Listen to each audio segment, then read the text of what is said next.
আমাদের প্রতিবেশী রাষ্ট্রগুলিতে যখন অর্থনীতি পড়েছে বক্তব্যে, ঠিক আমি পাকিস্তান এবং বাংলাদেশের কথাই বলতে চাইছি, ঠিক সেই জায়গায় দাঁড়িয়ে কিন্তু ঘুরে দাঁড়াচ্ছে শ্রীলঙ্কার।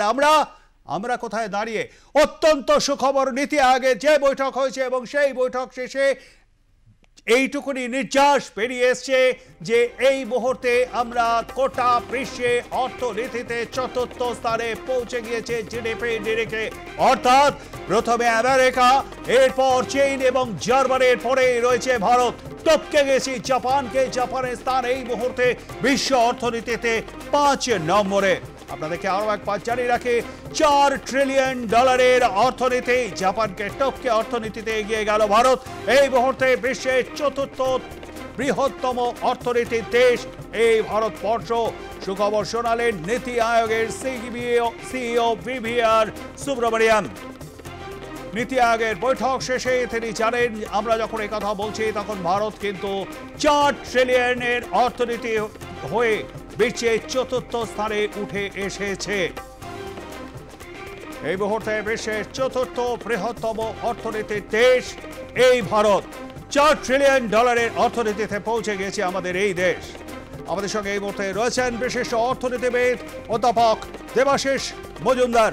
দেবাশিস বাবু, নিঃসন্দেহে এটা একটা গর্ব করার মতো খবর যে আমরা এই মুহূর্তে বিশ্ব অর্থনীতিতে চতুর্থ স্থানে, অর্থাৎ সামনে রয়েছে আমেরিকা, চীন এবং জার্মান। যেভাবে আমাদের জিডিপি এগোচ্ছে তাতে তৃতীয় স্থানে আসতে আর কতক্ষণ, অর্থাৎ কত দেরি?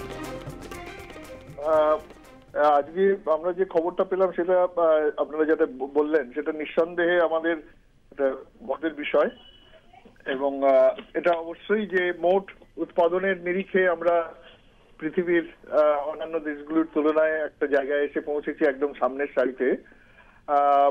আমরা টপকে গেছি জাপানকেও, আমরা কিছুদিন আগে ব্রিটেনকে টপকে গেছি। তো এখানে একটা জিনিস মনে রাখা দরকার, এই যে নিরিখে বিচার করা হচ্ছে এটা হচ্ছে সামগ্রিক উৎপাদনের নিরিখে। আমাদের জনসংখ্যাও কিন্তু বিচার করতে হবে, যে ভারতবর্ষের জনসংখ্যাও বিশ্বের সর্বোচ্চ স্থানে রয়েছে, যার ফলে এখানে আমরা এটাকে আমরা বলি সম্প্রসারণ, অর্থনৈতিক সম্প্রসারণের একটা দিক নির্দেশ, ইংরেজিতে বলি ইকোনমিক গ্রোথ। কিন্তু যেটা এর পাশাপাশি খুবই গুরুত্বপূর্ণ সেটা হচ্ছে অর্থনৈতিক উন্নয়ন। উন্নয়ন মানে হচ্ছে মানুষের জীবনযাত্রার মান। এটাকে আপনি যদি জনসংখ্যা দিয়ে ভাগ করা হয় মোট উৎপাদনকে, তাহলে আপনি পাবেন মাথা পিছু উৎপাদন। কাজে সেই দিক থেকে ভারতবর্ষ এখনো কিন্তু অনেক পিছনে, প্রায় 127 বা 128তম দেশ মাথা পিছু আয়ের দিক থেকে। ফলে আমরা মোট উৎপাদনে এগিয়ে থাকলেও ওগুলো, এই চ্যালেঞ্জগুলোকে সামনে আমাদের ভাবতে হবে যে আমরা কিভাবে মাথা পিছু আয়কেও এবং সাধারণ মানুষের জীবনযাত্রার মানকে আরো উন্নত করতে পারবো। যেমন আমাদের মানব উন্নয়নের নিরিখে আমরা এখন 134তম দেশ, অনেক দেশের প্রায় 193টি দেশের মধ্যে অনেক পিছিয়ে আছি, যার ফলে শুধুমাত্র প্রবৃদ্ধি বা সম্প্রসারণের নিরিখে আমরা হয়তো বিশ্বের চতুর্থ স্থানে পৌঁছেছি, কিন্তু আমরা উন্নয়নের নিরিখে কিন্তু এখনো অন্যান্য যে সমস্ত পরিমাপ সেই দিকে তার বিচারে আমরা খানিক পিছিয়েই আছি। ফলে সেটা একটা চ্যালেঞ্জ, আমরা কিভাবে সেই সমস্ত বাধাগুলিকে উত্তরণ করে আমরা একদিকে যেমন সম্প্রসারণের পথে যাব, আবার তেমনি উন্নয়নের পথেও আমাদের যেতে হবে। দেবাশিস বাবু, মাথাপিছু আয়ের পরিমাণ যেমন কম এবং মাথাপিছু জমির পরিমাণও কম, দুটোই রয়েছে, আর্থসামাজিক অবস্থাও রয়েছে। এই গোটা বিষয়টার জন্য কি শুধুই দায়ী এই জনসংখ্যা? জনসংখ্যা একটি অংশ, তার সঙ্গে আরো অনেক কিছু রয়েছে। আমরা সেটাকে বলি বন্টন বা ডিস্ট্রিবিউশন। অর্থাৎ আমরা দেখি যে ভারতবর্ষে কিন্তু এই আয়ের যে বন্টন সেটা অত্যন্ত অসম, এবং সেই আমরা জানি বিশ্বের বিভিন্ন যে রিপোর্ট তাতে দেখা যাচ্ছে, ইনইকুয়ালিটি রিপোর্ট বলা হয়, অসাম্য রিপোর্ট। হ্যাঁ, তাতে দেখা যাচ্ছে যে স্বাধীনতার সময়কালে যে অবস্থা ছিল তার থেকে এখন ভয়াবহ। মানে মোট আয়ের একটা সিংহভাগ, প্রায় ধরুন 60%, সেটা সর্বোচ্চ যে 10%, সবচেয়ে বেশি ধনী মানুষ যারা 10% মোট জনসংখ্যা তাদের হাতে কেন্দ্রীভূত, এবং বাকি যে অংশ সেটা সাধারণ মানুষের মধ্যে। যার ফলে এই যে বৈষম্য সেটাও একটা চরম দিক। এবং আপনি যেটা বললেন যে আমাদের যে জমি, মাথাপিছু জমির পরিমাণ এই জনসংখ্যা বেশি হওয়াতে এবং প্রায় 49% মানুষ বা 50% তারা এখনো গ্রামীণ অর্থনীতির উপর নির্ভরশীল, যার ফলে মাথা পিছু চাষযোগ্য জমি কম হওয়াতে জমির আয়তন খুব ক্ষুদ্র হয়। এটাকে আমরা অর্থনৈতিক ভাষায় বলি যে অর্থনৈতিক জোট, মানে ইকোনমিক হোল্ডিং। যে পরিমাণ জমি হলে আপনি নিজের পরিবারের ভরণ পোষণ এবং বাজারযোগ্য উদ্বৃত্ত সৃষ্টি করতে পারেন, সেই জমিটাকে বলা হয় অর্থনৈতিক জোট। ভারতবর্ষের বেশিরভাগ কৃষকদের এই অর্থনৈতিক জোট না থাকার ফলে তারা উন্নত চাষ পদ্ধতি প্রয়োগ করতে পারে না, এবং তারা বাজারের যে মানে আনসার্টেনটি, অনিশ্চয়তা, তার সম্মুখীন হতে পারেন। আপনি জানেন যে প্রত্যেক বছর কত চাষি তাদের উদ্বৃত্ত ফসল তারা সঙ্গে সঙ্গে বিক্রি করে দিতে বাধ্য হয়, তারা সেটা ফেলে দিয়ে দেখবেন আপনি কোচবিহারে দেখুন, অন্যান্য জায়গায়, সারা ভারতবর্ষে এই সমস্যা আছে, কত চাষি আত্মহত্যা করছে। কাজে এই সমস্ত ঘটনাগুলোকে আপনাকে পাশাপাশি রাখতে হবে যে আমরা বিশ্বের চতুর্থ বৃহত্তম হলেও আমাদের এই চ্যালেঞ্জ গুলো কিন্তু আছে, আমাদের পরিকাঠামোগত সমস্যা আছে, আমাদের উন্নয়নের যে মানব উন্নয়নের সমস্যা আছে, আমাদের বুভুক্ষার সমস্যা আছে, আমাদের আয় বন্টনের সমস্যা আছে। সবকিছুই আপনাকে ভাবতে হবে। ডক্টর মজুমদার, তাহলে এই জায়গাগুলোকে ভাবতে হবে, কিন্তু এই জায়গাগুলোকে যদি আমাদের অ্যাচিভ করতে হয়, আমরা যেভাবে এগোচ্ছি তাতে আমার ধারণা অনুযায়ী আপনারা এটা ভালো করে বলতে পারবেন, যেভাবে আমাদের জিডিপি গ্রোথ রয়েছে তাতে আগামী 3 থেকে 4 বছরের মধ্যে হয়তো বা আমরা থার্ড পজিশনে চলে যাব অল ওভার ওয়ার্ল্ডে। কিন্তু আপনি যে বিষয়গুলো তুলে ধরলেন, অর্থাৎ ইকোনমিক গ্রোথ, জীবনযাত্রার মান উন্নয়ন ইত্যাদি ইত্যাদি জায়গাগুলোকে যদি অ্যাচিভ করতে হয়, তাহলে কোন জায়গাগুলোকে সামনে রাখতে হবে বা আশু পরিবর্তন দরকার? হ্যাঁ, এই জায়গাটা হচ্ছে খুব গুরুত্বপূর্ণ, এবং এটা কিন্তু সরকার যে ভাবছেন না তা নয়, এটাকে আমরা বলি সামাজিক দিক। অর্থাৎ মানে সামাজিক উন্নয়নের জন্য সরকার কি ধরনের নীতি নির্ধারণ করছে, এবং আপনার এই যে আয় বন্টনে বৈষম্য হ্রাস করার জন্য কি ধরনের আমাদের যেটাকে আমরা বলি ফিসকাল পলিসি বা বাজেট নীতি কিভাবে আসছে, আমাদের মনিটারি পলিসি বা আমাদের রিজার্ভ ব্যাংক কি ধরনের আর্থিক নীতি গ্রহণ করছেন, তারপরে ধরুন আমরা দরিদ্র মানুষদের সহায়তার জন্য, তাদের স্বাস্থ্যের জন্য, তাদের শিক্ষার জন্য কি ধরনের পদক্ষেপ নিচ্ছে। অর্থাৎ সমাজের যারা পিছিয়ে থাকা মানুষ তাদেরকে টেনে তোলবার জন্য আমাদের সরকারের যে অগ্রণী ভূমিকা, সেটা অস্বীকার করার উপায় নেই। কিন্তু ব্যাপারটা হচ্ছে কি জানেন তো, এত বেশি সংখ্যক যদি মানুষ হয় তাদেরকে এই সমস্ত সহায়তা দান করার জন্য যে পরিমাণ বাজেট বরাদ্দ, সেই বরাদ্দের দিকে যেতে হবে। অর্থাৎ সরকারকে একটা সদর্থক পদক্ষেপ নিতে হবে যাতে এই বৈষম্য কমে আসে এবং সমাজের যে পিছিয়ে পড়া মানুষ তারা যাতে তাদের জীবনযাত্রার মানকে সত্যি সত্যি তুলে ধরতে পারে। আজকে একটা আঞ্চলিক বৈষম্য আছে, যেমন ধরুন আজকে আমরা সবুজ বিপ্লবের কথা বলি, আমাদের কৃষিক্ষেত্রে সাংঘাতিক বিবর্তন হয়েছে, কিন্তু আপনি দেখবেন এই বিবর্তন কিন্তু ভারতবর্ষের সব জায়গায় সমান নয়। ভারতবর্ষের যে উন্নয়ন, আপনি যে প্রবৃদ্ধি হয়েছে, সেটাও কিন্তু আঞ্চলিক বৈষম্য আছে। ধরুন আজকে নর্থ ইস্ট, হ্যাঁ, উত্তর পূর্বাঞ্চল, সেই রাজ্যগুলো আজকে মেঘালয়, মণিপুর, মিজোরাম, নাগাল্যান্ড, আসাম, ত্রিপুরা, তাদের সঙ্গে আপনি আবার ওই ধরুন আপনার গুজরাট, মহারাষ্ট্র, এদের সঙ্গে তুলনা করতে পারবেন না।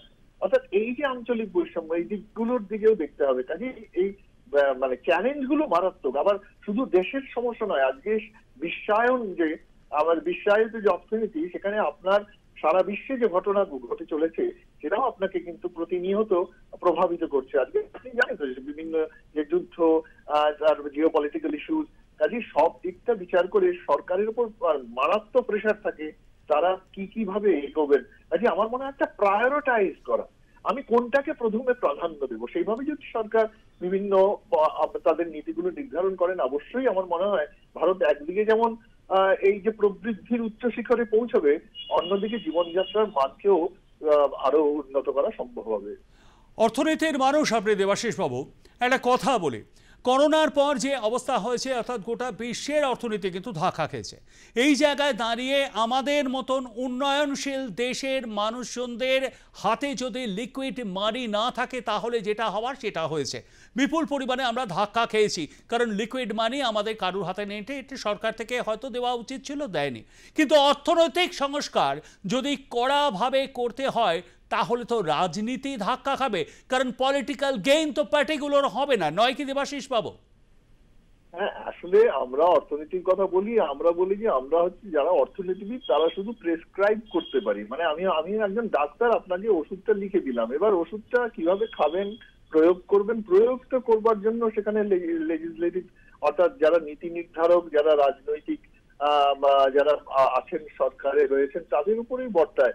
অর্থাৎ একদিকে আপনি যেটা বলছেন যে এমন যদি আমি এমন কিছু পদক্ষেপ নেই যেটা জনমোহিনী পদক্ষেপ, সেখানে শুধুমাত্র সাধারণ মানুষের হাতে অর্থ দিয়ে দিলাম, সেইটা না করে আমি যদি আরো বেশি বেকারত্ব মানে ঘোচাবার জন্য যদি কর্মসংস্থানের সৃষ্টি করতে পারি, আমরা যদি শিল্পোন্নয়নের দিকে দৃষ্টি দিতে পারি, আমরা যদি বিভিন্ন ক্ষেত্রে প্রসারণের দিকে দৃষ্টি দিতে পারি, আমরা দেখবেন আপনি বাজেটে, আপনি যে বললেন না, আপনাকে বলছি বাজেটে দেখবেন দুটো ভাগ আছে, একটা হচ্ছে আপনার মূলধনী বিভাগ, আরেকটা হচ্ছে আপনার রাজস্ব খাতে ব্যয়, রাজস্ব বা হিসাব, মূলধনী হিসাব।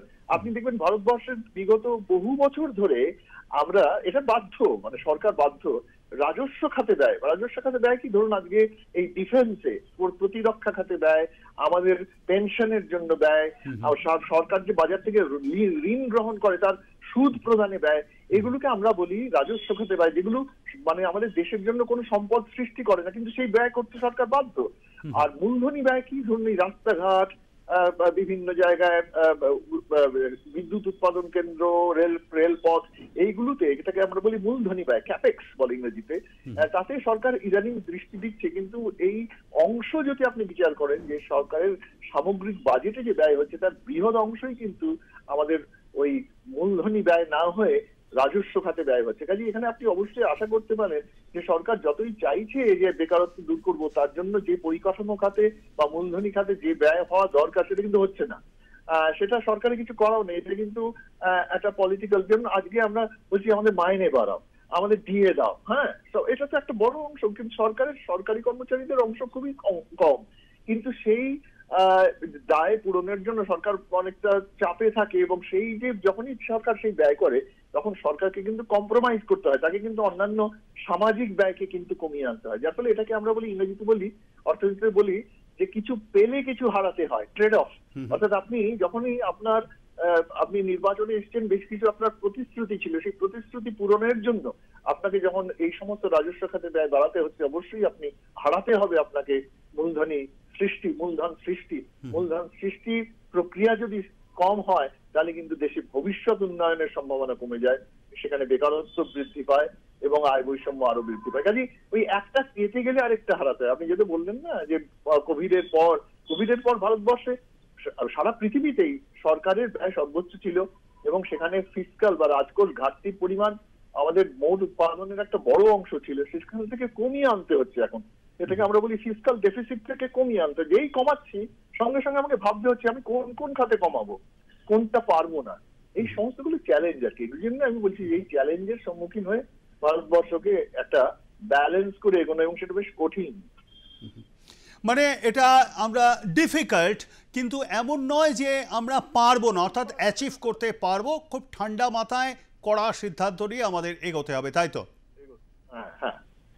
অসংখ্য ধন্যবাদ আমাদের সঙ্গে থাকবার জন্য। কথা বলছিলাম বিশেষ অর্থনীতিবিদ ডক্টর দেবাশিস মজুমদারের সঙ্গে, এবং তা থেকে আপনারা বিস্তারিত শুনলেন। আপনাদেরকে আরও একবার জানিয়ে রাখি, এই মুহূর্তে $4 ট্রিলিয়ন অর্থনীতি যায় চেভ করেছে ভারত। জাপানকে টপকে বিশ্ব অর্থনীতিতে চতুর্থ দেশ এই মুহূর্তে ভারত। আগে রয়েছে আমেরিকা, চীন এবং জার্মানি। যেভাবে এগোচ্ছে, অন্তত আমাদের জিডিপি যেভাবে এগোচ্ছে, তাতে আগামী 3 থেকে 3.5 বছরের মধ্যে আমরা ভারতের জিডিপি পেরে দাঁড়াতে পারে ঠিক যে জায়গায়, সেই জায়গায় কিন্তু অর্থাৎ 5.54 ট্রিলিয়নে। সেরকম যদি হয় তাহলে সেক্ষেত্রে 2028 আমরা জার্মানিকে টপকে তৃতীয় স্থানে চলে যাব বিশ্ব অর্থনীতিতে। নিঃসন্দেহে গর্বের বিষয়। তবে যে জায়গাটায় আমরা এখনো অ্যাচিভ করতে পারিনি সেটা হলো জীবনযাত্রার যে মানোন্নয়ন, অর্থাৎ মাথা পিছু আয়ের পরিমাণ, মাথা পিছু জমির পরিমাণ আমাদের নিঃসন্দেহে কম অনেকটা, কারণ আমাদের বৃহৎ দেশ, জনসংখ্যার নিরিখেও কিন্তু অনেকটাই বড় অন্যান্য দেশের তুলনায়, যার ফলে যেটা হবার যার ফলে সেই জায়গাগুলো কিন্তু অ্যাচিভ এখনো করতে পারেনি। তবে ঠিকঠাকভাবে যদি আর্থিক সংস্কার করা যায়, আমাদের দেশের সরকার এবং দেশের থিঙ্ক ট্যাঙ্ক যারা অর্থনীতিবিদরা রয়েছেন তারা যদি ঠিকঠাক মতন সংস্কার করতে পারে, তাহলে সেক্ষেত্রে অবশ্যই আমরা শুধু অর্থনীতিতেই যে এগিয়ে যাব জিডিপির দিক থেকে, যে আমরা বিশ্বের তৃতীয় স্থানে চলে যাব তাই কিন্তু নয়। আমাদের জীবনযাত্রার মান উন্নয়নও অনেকটা সম্ভব। মাথা পিছু যে আয়ের পরিমাণ, সেই নিরিখে কিন্তু আমরা অনেকটাই পিছিয়ে রয়েছি, সেখানেও কিন্তু আমরা অ্যাচিভ করতে পারবো। এই মুহূর্তে আমাদের সঙ্গে রয়েছেন আমাদের group editor in chief Ritabrata Bhattacharya. Ritabrata, $4 trillion অর্থনীতি এই মুহূর্তে জাপানকে টপকে বিশ্বের চতুর্থ দেশে আমরা পৌঁছে গিয়েছি অর্থনীতির নিরিখে। ঠিক কি বলবে? আমরা কিছুক্ষণ আগে বিশিষ্ট অর্থনীতিবিদের সঙ্গে কথা হচ্ছিল, বললো নিঃসন্দেহে খুব বড় একটা অ্যাচিভমেন্ট, কিন্তু আমাদের টার্গেট রাখতে হবে মাথা পিছু আয়ের পরিমাণ যেদিনকে আরো বাড়বে সেই জায়গায় কিন্তু আমরা একটা বড় জায়গায় পৌঁছে যাব। ঋতুব্রত, অবশ্যই নিঃসন্দেহে অত্যন্ত তাৎপর্যপূর্ণ কথা তিনি বলেছেন। অর্থাৎ মাথা পিছু আয় যখন বাড়বে তত আমাদের মার্কেট চাঙ্গা হবে এবং গোটা বিশ্বে যেরকম আমাদের লক্ষ্য 2030 এবং 2047-এর মধ্যে আমরা পৃথিবীর অন্যতম বৃহত্তম অর্থনীতির ক্ষেত্রে জায়গা দখল করব, সে লক্ষ্যে আমরা এগিয়ে চলছি। দেখো প্রবীর, আমরা জানি যে প্রত্যেকটা রোগের এক একটা উপসর্গ থাকে, আবার যখন মানুষ সম্পদে বলিয়ান হয়ে যায় তারও কিন্তু পূর্বাভাস থাকে। এই যে আজকে গোটা বিশ্ব জুড়ে জিও পলিটিক্সে ভারতের অবস্থান এবং সেখানে বিভিন্ন শক্তি সবসময় ভারতের সঙ্গে লড়াই অর্থাৎ একটা সংঘর্ষের পরিবেশ করার সৃষ্টি করছে, অনার সৃষ্টির চেষ্টা করছে, তার অন্যতম কারণই তো এটা। তার কারণ ভারতবর্ষ এই উপমহাদেশে এবার টক্কর দিচ্ছে চীন জাপানের মতো দেশকে। অর্থাৎ আশেপাশের প্রতিবেশীদের আমি ছেড়েই দিলাম, কিন্তু আমরা পৃথিবীতে সুপার পাওয়ার লক্ষ্যে যা যা আমাদের গুণাগুণ দরকার, বাজার চাঙ্গা বাজার, অর্থনীতিতে ক্রমশ আমরা বলিয়ান হচ্ছি এবং সের জন্যই কিন্তু এই যে জিও পলিটিক্সে ক্রমাগত এত পরিবর্তন, এত কিছু।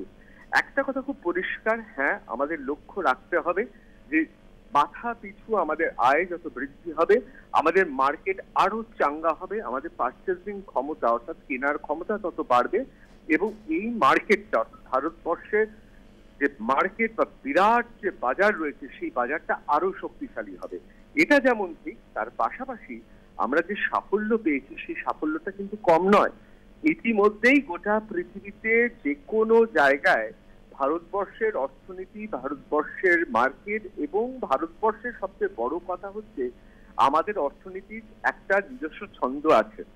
তোমার মনে আছে যে যখন গোটা বিশ্বে আর্থিক মন্দা দেখা দিয়েছিল অথবা করোনার অতিমারি অর্থাৎ করোনার পর পৃথিবীর বিভিন্ন জায়গায় অর্থনীতিতে যে বিশাল চাপ সৃষ্টি হয়েছিল, ভারত কিন্তু নিজের ছন্দে, নিজের বৈশিষ্ট্য এবং ছন্দ নিয়েই কিন্তু এগিয়ে গিয়েছে। একদিকে আমাদের এগ্রিরিয়ান সোসাইটি অর্থাৎ কৃষি প্রধান বিভিন্ন জায়গা রয়েছে, আবার অন্যদিকে শিল্পের বিকাশ এবং তার পাশাপাশি সার্ভিস ইন্ডাস্ট্রি এবং আমাদের প্রাকৃতিক সম্পদ থেকে মানব সম্পদের সুষম ব্যবহার আমাদের কিন্তু বিশ্বের বাজারে আমরা নজির সৃষ্টি করব এবং সেই কাজ কিন্তু শুরু হয়ে গেছে। এই ফলাফলে তা আরো স্পষ্ট হলো। প্রবীণ, একদমই তাই। অসংখ্য ধন্যবাদ আমাদের সঙ্গে থাকবার জন্য। কথা বলছিলাম আমাদের group editor in chief Ritabrata ভট্টাচার্যর সঙ্গে। আপনাদেরকে আরো একবার জানিয়ে রাখে, জিডিপির নিরিখে ইউনাইটেড স্টেটস, চায়না এবং জার্মানির পরে চতুর্থ দেশ ভারত, এরপরেই Japan, United kingdom, France, Italy, Canada এবং ব্রাজিল। জাপানকে টপকে এই মুহূর্তে অর্থনীতিতে এগিয়ে গেল ভারত।